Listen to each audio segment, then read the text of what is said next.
అర్రరే! ఎంత పని అయిపోయింది. దువ్వాడ దివ్యల మాదిరి గారు, అలానే దువ్వాడ దీని వరకు పోలీస్ స్టేషన్‌లో ఉన్నారా? ఏంటి వాళ్ళని పోలీసులు పట్టుకున్నారా? స్టేషన్‌లో ఉన్నారా? అదేంటి వాళ్ళు బయటకొచ్చేమో మేము పోలీసుల అండర్‌లోనే లేవు. మేము ఇంట్లోనే ఉన్నాము. మేము ఏ రేవు పార్టీకి వెళ్ళలేదు. మేము ఏ పార్టీకి వెళ్ళలేదు అనేసి వాళ్ళు చెప్తుంటే పాపం యూట్యూబ్‌లో ట్రోల్స్ మీద ట్రోల్స్ చేస్తున్నారండి దువ్వాడ దివ్యల మాదిరి గారు, అలానే దువ్వాడ శ్రీనివాసరావు గారు. వీళ్ళు రీసెంట్‌గా నాకు అర్థం కాదు, వీళ్ళు మంచిగా ఫేమస్ అయ్యారు వీళ్ళు. ఎందుకంటే మనకి దువ్వాడ మాధురి గారు ఎవరో మనకు ఇంతవరకు అయితే తెలీదు, కానీ వీళ్ళ ట్రోల్స్, వీళ్ళని ట్రోల్ చేసే వాళ్ళని బట్టి ఈవిడైతే మనకు తెలిసింది. ఇంకా ఆమె బిగ్ బాస్కి వెళ్ళి ఇంకా ప్రజలకు తెలిసింది బిగ్ బాస్లో ఎలా అరిసిందో, ఎలా గొడవ చేసిందో, ఎవరి బాబోయ్ వీళ్ళ టార్చర్ భరించలేకనున్నామని అనటం కానీ ఇవన్నీ మనం రెగ్యులర్గా చూస్తున్నాము. వీళ్ళ మీద పెద్ద రచ్చలే జరిగినాయి యూట్యూబ్లో. చాలామంది ఇంటర్వ్యూలు ఉన్నారు. వీళ్ళు ఎప్పుడు కూడా మనకి దగ్గరగానే ఉంటారు అనమాట, ఎందుకంటే ట్రోల్స్లో ప్రజలందరికీ దగ్గరగానే ఉంటారు.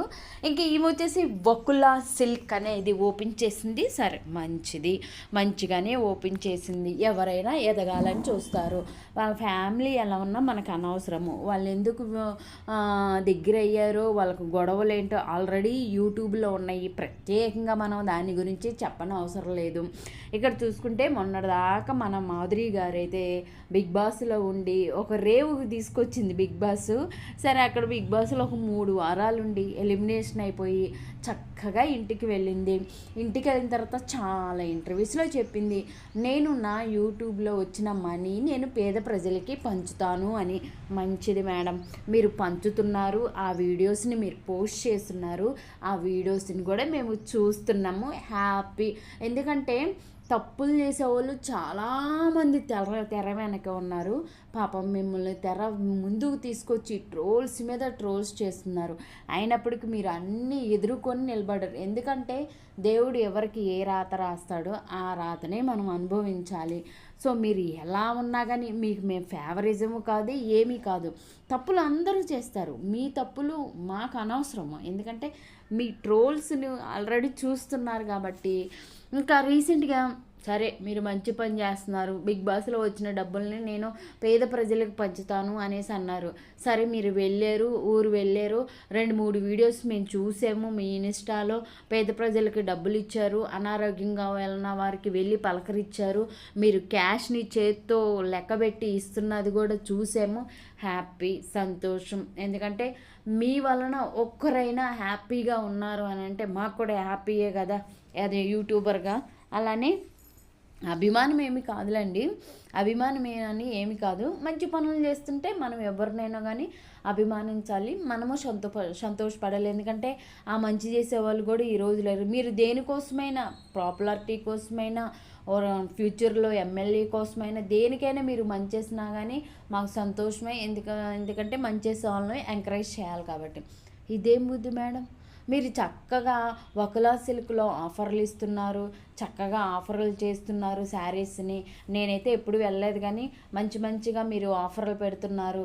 మీరు యూట్యూబ్ ద్వారా సరే మంచిది, ఎందుకంటే శారీస్ బాగుంటే ఆడవాళ్ళు కొనుక్కుంటారు. కొంచెం కాస్ట్ తగ్గిస్తే ఇంకా హ్యాపీకి పడతారు. సరే హ్యాపీగానే ఉంది. మీ గురించి కొంచెం నెగిటివ్ ఉన్నా కానీ మీరు చేసే పనులు ఒక వంతు హ్యాపీగా. మళ్ళీ ఇదేమిటి కాదు, ఎవరైనా మీ దగ్గర డబ్బులు ఎక్కువ ఉంటే ఎవరికైనా దానం చేయండి, ఇంకా దానాలు చేయండి, ఇంకా ఆదుకోండి ప్రజల్ని, ఇంకా పేద ప్రజలు పంచండి. ఏముండిద్ది పార్టీలు చేసుకుంటే? మందు తాగుతారు, ఈరోజు మందు తాగుతారు, రేపు మందు మొత్తం దిగిపోయిద్ది. మళ్ళీ రేపు మీ పనులు మీరు చేసుకోవాలి, మీ ఉద్యోగాలు మీరు చేసుకోవాలి, మీ సంతోషాలు మీరు సంతోషంగా ఉండాలి. ఎందుకు ఆ ఖర్చు చేసేది ఏదో పేద ప్రజలకు పంచితే బాగుండేది కదా. అర్రే దివ్యల మాదిరి గారు ఇన్ని చేశారు, మీ యూట్యూబ్, మీ బిగ్ బాస్ మనీ మొత్తం పంచారు. పంచినంత క్షణంలో మీరు నెగిటివ్ అయిపోయారు. ఇంకా డబ్బులు ఉంటే ఇంకా పంచండి, ఇంకా మంచి మంచి శారీస్ తీసుకురండి, ఇంకా కస్టమర్ని హ్యాపీ చేయండి. ఇవన్నీ చేయకుండా పార్టీలు పెట్టుకుని, ఎందుకంటే మీరు 9th మీ పుట్టినరోజు, 8th 9th అంటే 8th నైట్కి మీరు పార్టీ పెట్టారని అంటే ఎందుకంటే ఎంజాయ్ చేసేవాళ్ళు పార్టీలో 12 దాకా ఎంజాయ్ చేస్తారు కదా. మీరు ఇంటర్వ్యూ ఏం చేస్తున్నారు, మేము 10 గంటలకి మమ్మల్ని పిలిచారు ఆహ్వానించారంటే ఇంకో 2 గంటలేగా. మరి మీరు అంటే మీరు ఒక ప్లాన్ వేసుకున్నారు, ఇక్కడ క్లియర్గా అర్థమవుతుంది. మీరు చెప్తున్నారు మాకు అదేమి లేదు, మేము ఓన్లీ పిలిస్తేనే వెళ్ళండి. ఇక్కడ క్లియర్గా అర్థమవుతుంది. అంటే 12 o'clock మిమ్మల్ని అందరం విష్ చేయాలని మీరు పార్టీ పెట్టుకున్నారు, వెళ్ళారు, ఏదైనా. ఇదైతే నిజమనే అనిపిస్తుంది. అది ఎంతవరకు నిజమనే తెలియదు. ఇది బాగోలేదు. ఎందుకంటే మీరు ఉన్న డబ్బులతోనే ఇంకా ప్రజలకు సేవ చేస్తే ఇంకా బాగుండిద్ది.